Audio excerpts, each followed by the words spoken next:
साथियों नमस्कार, स्वागत है आप सभी लोगों का टॉपर्स फोरम परिवार में। आज टॉपर्स फोरम ने एक बार फिर से सफलता की एक और पायदान पर अर्जी दी है।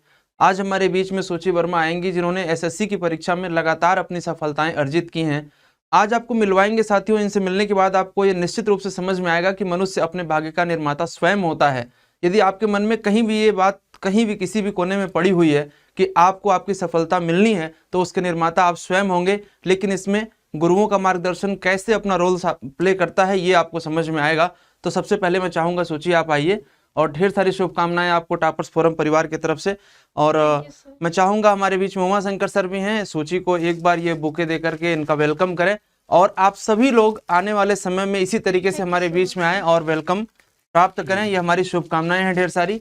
इसके अलावा बिना समय बर्बाद किए हुए मैं सूची को ये बताना चाहूंगा कि सूची आपको हमारे जो दर्शक हैं, जो हमारे छात्र हैं, जो छात्राएं हैं, बहुत सारे लोग क्लासरूम में बैठते हैं, पढ़ते हैं, हमारे साथ जुड़ते हैं जैसे आपने पढ़ाई करी थी, ठीक ऐसे ही। तो क्या आपने कैसे किया, हम लोगों का मार्गदर्शन कहाँ तक उसमें सफल साबित हुआ, ये आप स्वयं अपने ही जुबान से बताएं। टॉपर्स फोरम इसी के लिए जाना जाता है क्योंकि हम सिर्फ नाम के टॉपर्स नहीं हैं, हम टॉपर्स को देते हैं आपके सामने परिणाम के रूप में। तो सोचिए बहुत बहुत स्वागत है आपका। आप लीजिए और मार्गदर्शन करें।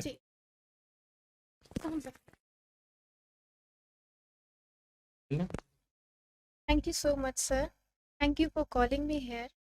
और क्योंकि हम सब गवर्नमेंट जॉब की प्रिपरेशन के लिए निकलते हैं, हम सबके पास ड्रीम्स होते हैं। जैसे ही हम लोग कॉलेज स्कूल से निकलते हैं वैसे ही स्टार्ट कर देते हैं ड्रीम।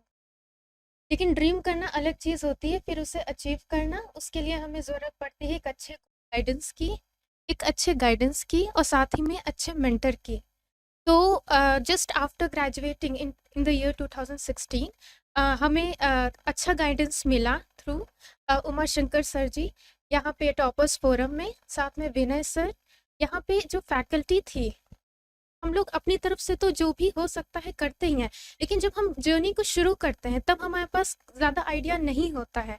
शुरुआत में हमें ज़रूरत पड़ती ही है कि कोई हमें गाइडेंस दे, कोई हमें सही राह दिखाए। उस वक्त हमें मेंटर की ज़रूरत पड़ती है। और उमा शंकर जी और यहाँ की सभी फैकल्टी ने बहुत मदद की। इंग्लिश, मैथ्स, हमें पता है कि एसएससी में सबसे इम्पॉर्टेंट सब्जेक्ट्स होते हैं, इनमें प्रॉपर गाइडेंस मिली। और हमें अच्छे से पता है कि कई बार होता है हम खुद में विश्वास भी खो देते हैं कि हम कर भी सकते हैं या नहीं। उस वक्त हमें अच्छे से याद है कि 2017 ईयर था। उमा शंकर सर जी ने ही हमें बोला था कि बेटा तू थोड़ी मेहनत और कर और अगले साल तेरा इंस्पेक्टर में हो जाएगा। और ये बात इतनी ज़्यादा दिल को लग गई। जब भी डिमोटिवेशन होता था, जब भी फील होता था मेरा नहीं होगा, एसएससी इतना टाइम लेती है, 3 साल तक ले लेती हैं, बस यही एक बात याद आती रहती थी बार बार कि किसी ने तो विश्वास किया कि तेरा हो जाएगा। यही एक चीज़ हमें आगे बढ़ाती रहती है। तो बेटा आप सब जानते हो मैं उमाशंकर, मैथ्स भाई उमाशंकर। तो बेटा आप सभी लोग जानते हैं जैसे सूची वर्मा का जो हमारी सीरीज चल रही है, जितने भी लोग सक्सेस हुए हैं उन सीरीज को आगे आज बढ़ाया हमने फिर दोबारा से। तो सूची वर्मा के बारे में बता देता हूँ आप लोगों को। इस बच्ची ने कम से कम 8 बार एसएससी में सिलेक्शन लिया है। जैसे 2017 में इस समय ये बच्ची एलडीसी क्वालिफाई किया था, उसमें ये जॉब कर रही है इस समय बच्ची। इसके अलावा बेटा 2017, 2018, 2019 इस बच्ची ने 3 बार CHSL क्वालिफाई किया। 17 वाली में ज्वाइनिंग कर रही है बच्ची। इसके अलावा बेटा इसने 2018 में एसएससी सीजीएल में एक्साइज की पोस्ट ली आपके सामने।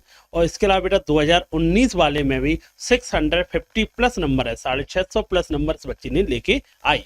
और मैं देखो होता क्या है, बच्चे बहुत सोच रहे होते हैं कि सर एक बार जॉब नहीं मिलती है, सर ये नहीं होता है, सिलेक्शन नहीं होता है। देखो बेटा ऐसा नहीं है, इस बच्ची ने पहली बार में सिलेक्शन दिया। इसने 2017 वाला भी एसएससी सीजीएल दिया। बात हुई थी अभी थोड़ी देर पहले, बोल रही थी सर नहीं हो पाया, जिस तरह से मेहनत कर रही थी नहीं हो पाया था, कुछ कमी रह गई। और इसने अभी बताया आपको, मेरे पास आई, मैंने कहा बेटा कोई नहीं अब की बार करो। उसी साल 17 वाला CHSL आया और इसने मौके को छोड़ा नहीं, पहले जॉब ली, जिससे घर वाले ने उन्हें, एक होता है ना कि बच्ची पहले जॉब लेगी जब ये बच्चे कहते हैं कि आगे पढ़ाई कर पाएगी। जॉब लेने के बाद ये बैठी नहीं, इसने लगातार फिर मेहनत की, 18 वॉल्यूम एक्साइज इंस्पेक्टर बनी आपके सामने, और फिर भी इसने ऐसा रहा कि सर मुझे एक्साइज में बाहर पोस्ट मिलने वाली है, सर मैं चाहती हूँ कि मेरे को दिल्ली या लखनऊ के पास पोस्ट मिले। तो इसने और मेहनत की, तो इस बार 650 प्लस नंबर आपके लिए लेके आए।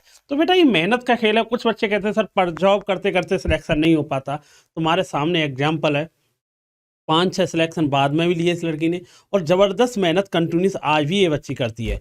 और सबसे बड़ी बात देखो, इसी से जानना चाहते हैं हम कि इसके समय पे भी, इस समय किसी समय डिमोरलाइज रही होगी, उस समय क्या किया, या इस बच्ची का कहते हैं सफलता का एक क्या रहा इसके लिए, सफलता के लिए क्या इसने प्रयत्न किया, कैसे इसने अपने लिए एक सक्सेस अपने बनाई कि क्या करना चाहिए सर, मैंने कैसे सिलेक्शन लिया, इसी के द्वारा सुनते इसकी कहानी।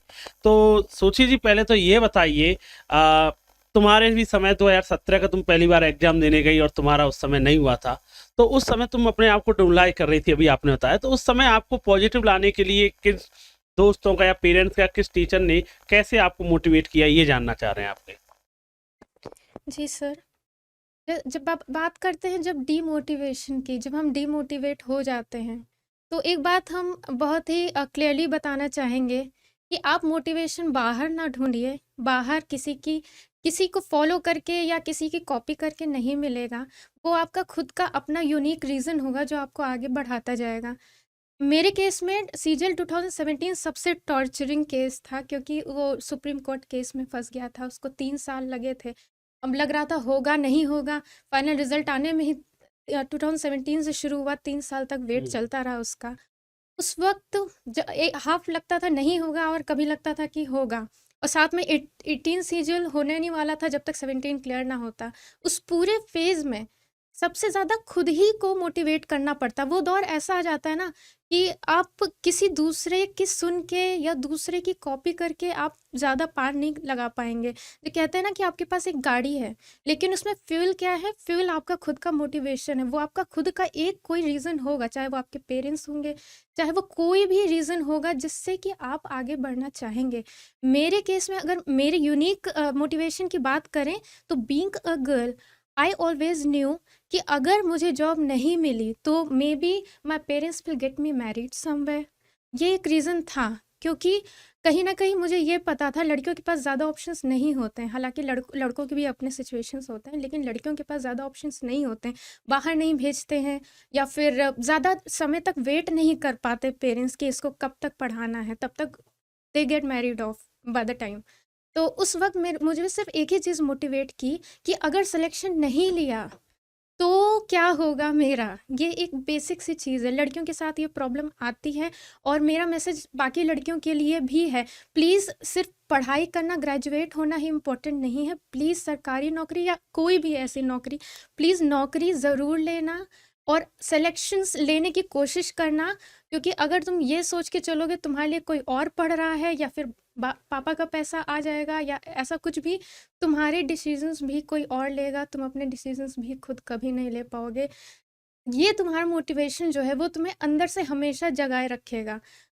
यूट्यूब पे बहुत से वीडियोस मैंने भी देखे, लेकिन पता है कि जब हम डिमोटिवेटेड होते हैं उस वक्त कुछ काम नहीं आता। जब एसएससी में केसेस में फंसती है या 3-3 साल लगा देती है, और कई बार हमारा खुद का सिलेक्शन प्री होता है, मेंस नहीं होता, मेंस तक आते हैं टियर 3 नहीं होता, टियर 3 तक आता है, टियर 4 नहीं होता। इतने लंबे तक चलने के लिए आपका जो मोटिवेशन, जो आपका रीज़न है, वही आपको आगे बढ़ाएगा। और मेंटर्स तो होते ही हैं, बीच बीच में आप कभी भी कोई भी प्रॉब्लम होती है तो आपके मेंटर्स होते हैं, आपके टीचर्स होते हैं, आपकी फैमिली होती है, लेकिन आपके अंदर की आग ही आपको आगे बढ़ाएगी और कोई दूसरा रीज़न नहीं। बहुत अच्छा बेटा, तो तुमने सुना इसके बारे में। सबसे बड़ी बात है मोटिवेशन खुद के अंदर ही है और किसी के बाहर नहीं। यही बात आपसे हर एक मैं बोलता रहता हूँ कि कोई भी मेंटर हो बस गाइड करता है आपके लिए। सिलेक्शन लेना होगा, मैं हमेशा बोलता हूँ ना किसी कोचिंग की ज़रूरत है ना किसी की ज़रूरत है। अभी आरएएस का एग्ज़ाम देखा मैंने, उसमें 3 सिस्टरों ने एग्ज़ाम क्वालिफाई किया, कोई कोचिंग नहीं, कहीं नहीं गई, बस उनके माँ बाप थे वही मेंटर का रूप किया, उन्होंने सिलेक्शन भी लिया। तो वही बात आपको ये बच्ची बता रही है। क्या बता रही है कि सर कुछ नहीं, जब भी मैं डिमोरलाइज हुई या इस तरह प्रेशर हुआ तो मैंने खुद के लिए सोचा मोटिवेशन के लिए, अगर मेरा सिलेक्शन नहीं हुआ तो क्या होगा। सीधी सी बात है, घर में बच्ची हो या बच्चा जो भी हो, सीधा शादी की बात होती है, फिर मैं किसी और के लिए भरोसे पे जाऊंगी, जब पैसे की जरूरत होगी या कुछ भी होगी, दूसरे के सहारे जिंदगी जीनी होगी। तो इस सबसे बड़ा मोटिवेशन है और इससे बड़ा मोटिवेशन हो ही नहीं सकता। सही बात है। और बच्चियों के लिए भी इसने सलाह दी है कि जॉब ज़रूरी भी है। सही बात है, जॉब इसलिए ज़रूरी है, ये नहीं कि कोई भी गिफ्ट लेना है, कुछ भी करना है, आपको हर चीज़ के लिए उनसे कहते हैं ना, शादी हो जाएगी हस्बैंड से हर चीज़ की सलाह लेना, भाई ये चाहिए, क्यों भाई? अपना कमाएँगे, किसी से बार-बार पूछना तो नहीं पड़ेगा, एक तरह का कॉन्फिडेंस होना। तो ये इससे बच्चे से सीखना भी चाहिए आप लोगों को। और इसके अलावा एक बात और है सूची जी, आपसे एक जानना चाहते हैं, आपने कम से कम मैंने आपको बताया, इस बच्चे ने 3 बार एलडीसी, 2 बार सीजीएल और अब बेटा सीपीओ एग्ज़ाम क्वालीफाई किया। तो कुल मिला के मैंने पोस्ट भी नहीं काउंट कर पाया हूँ, मैंने भाई सिर्फ मोटा-मोटा आइडिया लगाया इससे, कम से कम 6 से 7 बार इसका सिलेक्शन हुआ। तो मैं एक बार चीज़ जानना चाह रहा हूँ, आपकी सफलता का कहते हैं ना एक निचोड़ होता है, सूत्र होता है, जो भी बच्चा सक्सेस होता है उसके लिए कुछ न कुछ अपने अंदर होता है। तुम्हारे अंदर क्या चीज़ थी, तुमने कैसे रेगुलरिटी रखी, अपने छोटे भाई-बहन या दोस्तों को क्या एक संदेश देना चाहते हो? क्योंकि अभी एग्ज़ाम लगा हुआ अगस्त में, तो आपके भाई दोस्त आपके एग्ज़ाम देने जा रहे हैं, तो जिस तरह से तुमने लगातार कंटिन्यूअस आप एग्ज़ाम निकालते हुए जा रहे हैं, तो आप इनको क्या सलाह देना चाहती है कि जिससे कि ये भी सफलता सक्सेस जो इसी सीरीज में वो भी आपके पास आएँ और बताएँ कि यार ऐसे-ऐसे हमने भी सक्सेस हुआ। तो आप एक अपना सफलता का सूत्र क्या बताना चाह रही हैं? क्या करना चाहिए अपने छोटे बहन-भाइयों को, दोस्तों को क्या सलाह देना चाहती हैं, जिससे कि ये भी सक्सेस हों आपकी तरह? जी सर। ये काफ़ी बड़ा सवाल है, इसका जवाब भी बहुत बड़ा होगा, लेकिन हम इसको संक्षिप्त में बताना चाहेंगे, बिल्कुल शॉर्ट में। जैसे कि अभी बोला कि मोटिवेशन की बात, तो सबसे पहले अपना एक रीज़न ढूँढो, क्यों करना है, किस लिए करना है, कहाँ पहुँचना है, कहाँ तक पहुँचना है, अपने बारे में अच्छे से नॉलेज ले लो कि करना भी चाहते हो या नहीं, ये पूरी बात, और कैसे करना है, ये सारी चीज़ें। टेक्निकल बातें करें कि पढ़ाई कैसे करनी है, तो पढ़ाई के बारे में तो बहुत ज़्यादा डिस्कशंस होता रहता, हमारे टीचर्स बताते रहते हैं। पर फिर भी पढ़ाई को अगर ब्रॉडली अगर बताएँ, सारे कॉन्सेप्ट्स क्लियर होने चाहिए, हमारे मॉक बहुत इम्पोर्टेंट हैं। मॉक इतना ज़्यादा इम्पोर्टेंट है कि हमें अपने टाइम पे याद है कि सीजल 18 के लिए दिन में 3 मेंस के मॉक देते, 2 मैथ्स के, 1 इंग्लिश के। मैथ्स थोड़ी वीक थी, इसलिए मैथ्स के 2 घंटे के होते थे, 6 घंटे ये, उनका रिव्यू 1-1 घंटा अलग।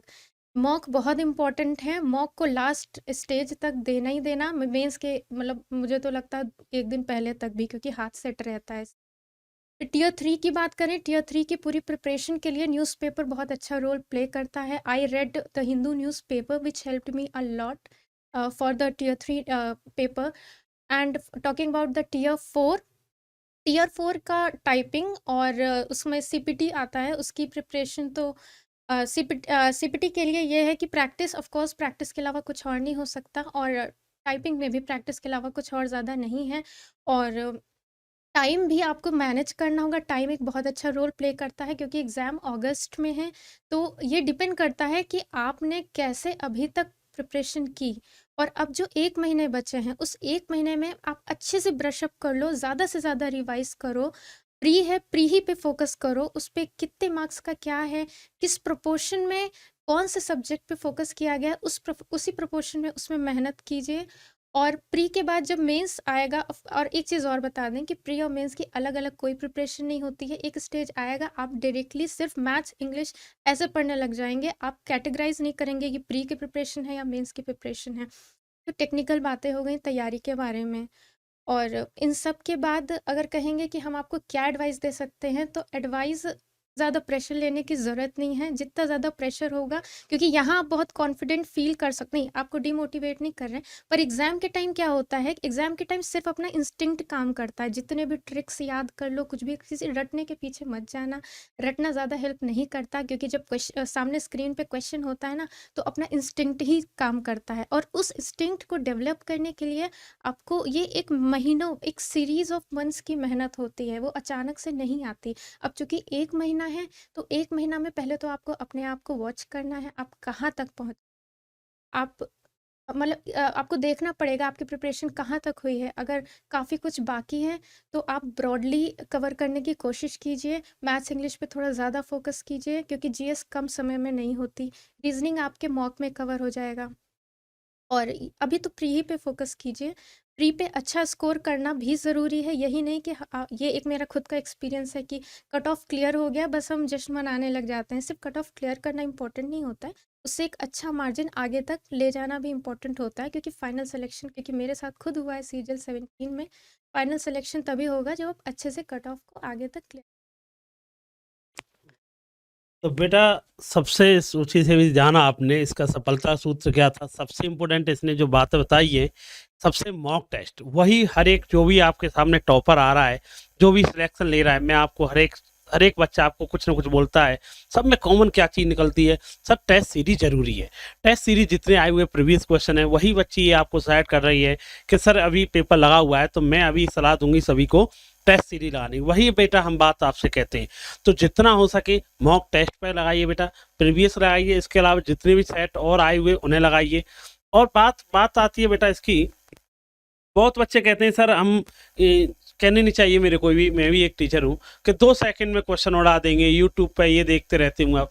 बेटा अभी इस बच्चे के द्वारा सुना आपने, सर ऐसा कुछ नहीं, ना कोई ट्रिक काम आती है। जो बच्चा सिलेक्शन लेके गया उस बच्चे से भी बात आप कर लेना, ऐसा नहीं है आपको, बहुत बच्चे ऐसा नहीं, आपके दोस्त या आपका भाई या किसी का सिलेक्शन हुआ वो खुद मना कर देगा आपसे कि बेटा कोई ट्रिक काम नहीं आती, ना कुछ आता, ये बेवकूफ़ बनाने का तरीका होता है, 2 सेकंड में सवाल उड़ जाए। जब 2 सेकंड में सवाल उड़ जाएंगे, तुम खुद सोचो एसएससी सीजीएल में 100 मेंस के सवाल आते हैं, 200 सेकंड में हो गए, तो सीजीएल वालों ने 2 घंटा सोच रखा, कुछ तो बात होगी ना। तो ऐसा नहीं है, इन बातों से बचें। और ये शॉर्ट ट्रिक वगैरह कुछ नहीं होती है। हाँ छोटी छोटी जगह पर काम आ जाए वो अलग बात है। अब तुम सोचो कि हर जगह ट्रिक काम आ जाएगी तो बेटा इतना आसान होता सभी इंस्पेक्टर बनते, और कुछ ही बच्चे होते हैं जो अपने आप में इंस्पेक्टर बन के निकल के जाते हैं। तो बेटा इसका एक ही बात कहना है, जो बात हम भी आपसे कहते हुए आ रहे हैं, टेस्ट सीरीज साथ साथ जब भी आप मैथ सीख रहे हैं या कोई भी सब्जेक्ट को सीख रहे हैं, अब जीएस में 1 लीनियर क्वेश्चन आप सीखते रहे, इसका सीधी सी बात है। अब 1 लीनियर क्वेश्चन कितना रटोगे बेटा, जब तक आप एक बार किसी भी चीज़ की थ्योरी नहीं पढ़ोगे तो उसका कोई मतलब नहीं, आप कितनी ट्रिक रटोगे कुछ नहीं कर पाओगे। तो एक ही बात है, कॉन्सेप्ट के साथ आपको पढ़ाई करनी पड़ेगी। साथ साथ टेस्ट सीरीज अपने आप को आकलन करती है कि हमारी पोजीशन क्या चल रही है। इतनी कट ऑफ जाती है मिनिमम 150, तो हमारा स्कोर कहाँ कम रह रहा है, जिस सब्जेक्ट में कम रो रहा है उस पर और टारगेट करना। जैसे इस बच्ची का मैथ कमजोर था, इसने दो मेरे से पूछा सर मैथ में मेरा स्कोर नहीं बन पा रहा, आपसे बैच भी कर रही हूँ फिर भी स्कोर नहीं। मैंने बेटा प्रैक्टिस पढ़ाई और कुछ नहीं, इसने दो प्रैक्टिस मैथ के स्टार्ट किया और आज इसका स्कोर ये रहा कि एसएससी सीजीएल 2018 180 प्लस स्कोर लेके। तो ये डिपेंड करता बेटा, करना भाई हम सब को क्या है, हम गाइड ही कर सकते हैं, करना आपको ही हम बता देंगे। बेटा कहते हैं डॉक्टर दवाई देता है, खानी तो तुम ही है ना। तो वही चीज़ है बेटा, हमको पूछने आए बच्ची तो प्रॉब्लम क्या है बेटा, मैंने बताया एक कर ले बेटा, वो करने लगी बेटा। तो वही बात आप लोगों से कह रहे हैं। और बेटा एक बात सीखो इससे, जिद्द बड़ी अच्छी चीज़ है जब पॉजिटिव वे में की जाए। जिद्द इसने की 2017 में जब फेल होकर पहली बार निराश मिली, नहीं हो पाया, फाइनल लिस्ट में नहीं नाम आ पाया, तो इसने अपने आप से एक जिद्द की। और जिद्द ये की कि सर अब एसएससी से एक में से मैं असफल हूँ तो इसमें इतनी बार सिलेक्शन लेना हूँ कि एक अपने अंदर आए कि मैंने एसएससी विजय प्राप्त कर लिया। एक मानी लगातार 7 बार सिलेक्शन हुई और फिर उसने मुड़ के नहीं देखा, चाहे सीजीएल दिया हो, चाहे CHSL दिया हो, चाहे CPO दिया हो। और जो बच्चे ये सोच रहे हो कि सर इसने हर बार इस सूची जी ने किसी बच्चे की वैकेंसी को खराब कर दिया, ऐसा कुछ नहीं है। मैं ये भी क्लियर कर देता हूँ, जॉन डीवी जैसे इसने भाई इसका ये हो गया, दृढ़ निश्चय कर लिया सर मुझे सिलेक्शन लेना नहीं है, फाइनल नहीं गई, डीवी देने नहीं गई, चल मैं इसलिए नहीं गई सर मैं डीवी देने चली भी जाऊं 2018 वाला 19 वाला तो किसी बच्चे का नुकसान हो जाएगा। ये इसकी खुद की समझदारी थी, हमसे ही बात की, हमने भी यही सलाह दी। ये मत सोचना कि सर इनको जब एक ही बार में 2 बार में एक्साई मिल गया फिर इन्होंने पेपर क्यों दिया, औरों की पोस्ट बेकार की। ये मत सोचना डीवी देने इसलिए नहीं गई क्योंकि औरों के नुकसान ना हो जाए, ये सोच करके। पर इसने सोच लिया था सर हर एक में फाइनल लिस्ट में टॉप पे लेके जाना है और हर बार टॉप स्कोर रहा है। ऐसा नहीं है कि कट ऑफ ही क्लियर करती, कट ऑफ से 50-50 60-60 नंबर तक ऊपर रहे इस बच्चे की, मेहनत की है इसने और आपके सामने है। तो बी पॉजिटिव सोचो, यही बात मैं आपसे कहता हूँ। जो बच्चा सोचता है सीजीएल में सर सिलेक्शन लेना है, इनकम टैक्सी बनना है, मैं क्या कहता हूँ पहले बेटा सिलेक्शन लो, किसी में एक कोई कॉन्फिडेंस आएगा आपको, एमटीएस में लो चाहे सीजीएल में लो चाहे कांस्टेबल कुछ भी हो, एक सिलेक्शन लो। अगर तुम्हें कॉन्फिडेंस आ जाए, तुम्हें लगता है कि मुझे अब आगे इनकम टैक्स बनना है या पीसीएस बनना है, आईएएस बनना है, यार एक में कॉन्फिडेंस आया, समझ लो नहीं समझ, वही चीज़ है बेटा। तो जिद्द होनी चाहिए और जिद्द भी पॉजिटिव वे में होनी चाहिए। जिस तरह से इस बच्ची ने की वही जिद्द आप भी करोगे जरूर होगी और आपके लिए बहुत लोगों के लिए लाखों के लिए प्रेरणादायक है कि किस तरह से इसने अपने आप को बताया कि इसके सामने इसके साथ भी बुरा समय आया तो कैसे टाला, इसके सफलता का सूत्र क्या है वो भी आपको बताया। तो यही सीरीज हमारी चलती रहेगी और मिलाते रहेंगे आप लोगों के सामने, जितने भी टॉपर हमारे रहे बच्चे आप लोगों के सामने टॉपर्स परवार आपको मिलाता रहेगा, जितने भी हमारे सक्सेस सीरीज है। और बहुत बच्चे अभी अपनी जॉब कर रही थी, आज कल कॉल आया इसका, मैंने कहा बेटा ऐसे बात है, ठीक है सर आ रहे। तो ऐसे बच्चों को प्यार है, दोबारा कुछ जो जॉब करते हुए अपना काम छोड़ के मन सर से मिलने जाना, गुरु पूर्णिमा का दिन है, सर से मुलाकात करते हैं, ये बच्चों का प्यार होता है। यही कमाया बेटा, और यही आप लोगों से कहेंगे भाई आप भी जल्दी सक्सेस होके आइए, फिर आपकी सफलता की सीढ़ी भी और दूसरों को मोटिवेट करें। चलो तो सबके लिए धन्यवाद, थैंक यू बेटा, जय हिंद।